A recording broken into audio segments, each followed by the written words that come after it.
তেখেতৰ প্ৰগ্ৰাম চাম বুলি পেলাই আহিছিলোঁ আচলতে আৰু বহুত শিকিবও পালোঁ একদম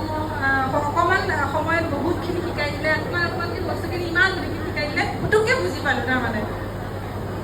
মইতো আপোনাৰ বহুত ডাঙৰ ফেন স্পেচিয়েলি আপোনাৰ কাৰণে আহিছোঁ মই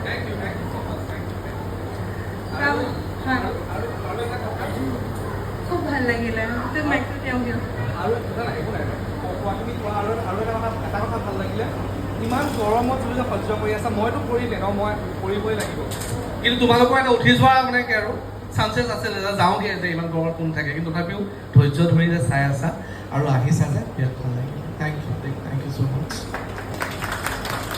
বহুত বহুত ধন্যবাদ বাইদেউ এইফালে গৈছোঁ এইফালে কোনোবাই যদি দুষাৰী কয় দুষাৰী জাষ্ট শ্বৰ্টলি আপোনালোকৰ পৰা জাষ্ট ফিডবেক ল'ব বিচাৰিছোঁ আপোনালোকৰ মনৰ কথা কি ক'ব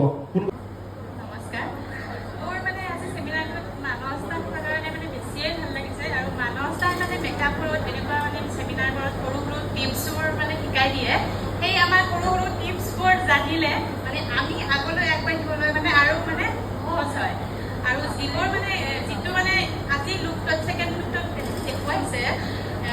লিপষ্টিকটোৰ লগত মানে কনচিলাৰ আৰু এইটো হাইলাইটাৰ মিলাই সেই টিপছটো আজি মই নতুনকৈ শিকিছোঁ মানে তাৰ কাৰণে মই মানস দাক মানে থেংক ইউ জনাইছোঁ